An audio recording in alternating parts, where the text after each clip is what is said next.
हम रौरा सबके जीवित पुत्रिका व्रत के पावन कथा सुनावतानी। आई सुनी जा। नर्मदा नदी के पास एगो कंचनवटी नाम के नगर रहे, जहाँ के राजा के नाम मलय केतु रहे।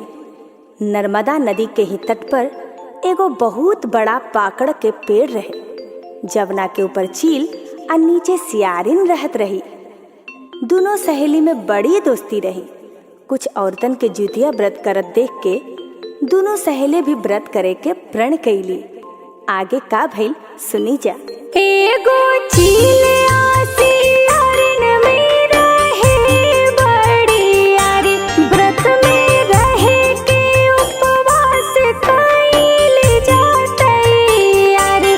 जीवित पुत्रिका के व्रत भूखल जा बड़ी भारी, भूख सहे नाही पैली सियारिन बेचारी। एगो चील सियारिन में रहे बड़ी यारी, व्रत में रहे के उपवास कइल जातै यारी। जीवित पुत्रिका के व्रत भूखल जा बड़ी भारी, भूख सहे नाही पैली सियारिन बेचारी।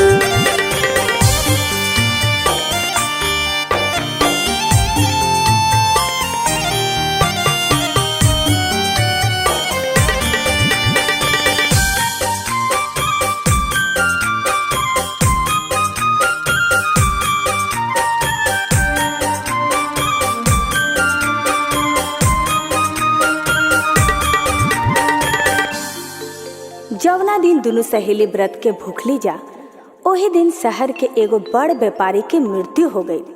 लोग व्यापारी के पाकड़ के पेड़ से कुछ दूरी पर दाह संस्कार करके चल गए।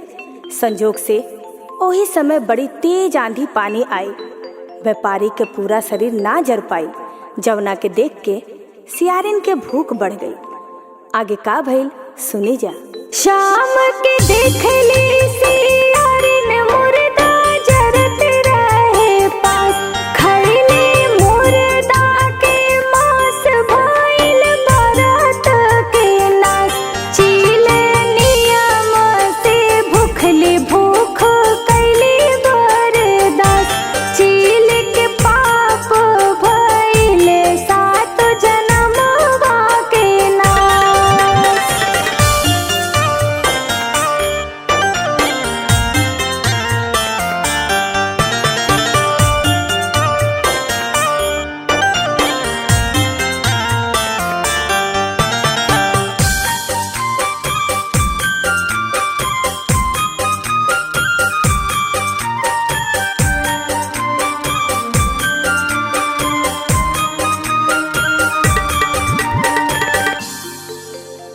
अगला जन्म में चील और सियारिन बहिन बनके भास्कर नाम के एगो ब्राह्मण परिवार में जन्म ले ली जा।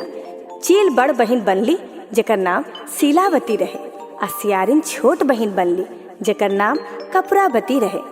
दोनों बहिन के शादी हो गई।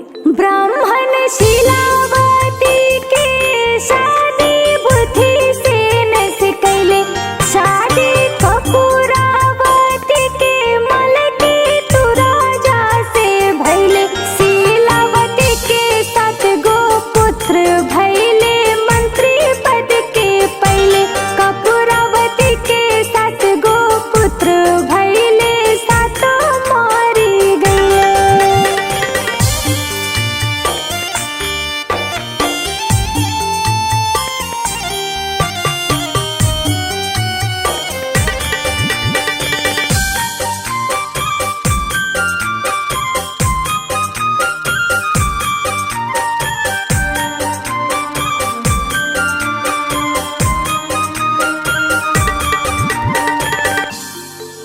बड़के बहिन शीलावती के 7 लइका राज दरबार में मंत्री बन गईलन, और कपूरावती के 7 लइका मृत्यु के प्राप्त हो गईलन।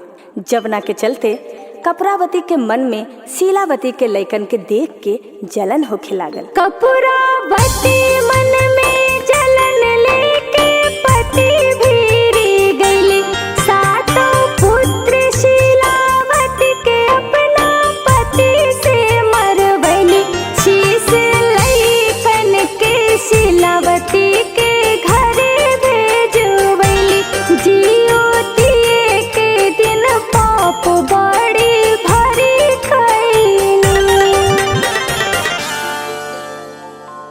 वाहन देव सब घटना देख के का कैली सुनी जा। जीमूत वाहन देव माटी के शीश बनैली, सातों लइकन में जोड़ के जीवित फिर से कैली। देख के कलावती लइकन के चकित हो गईली, माफी मंगली बहन से करनी पर पछतौली। जीमूत वाहन भगवान जवन कटल शीश कपूरावती अपना बहिन शीलावती के भेजले रहे, ओकरा के फल फूल प्रसाद बना देली आ माटी के शीश बना के शीलावती के लइकन में जोड़ के शीश के ऊपर अमृत छिड़क के लइकन के जीवित कर देली। आज के दिन ये कथा जरूर सुने के चाहिए। एक कथा के सुनला से जीमूत वाहन भगवान बरती पर अपन विशेष कृपा बरसा के संतान के सुख में रखीला।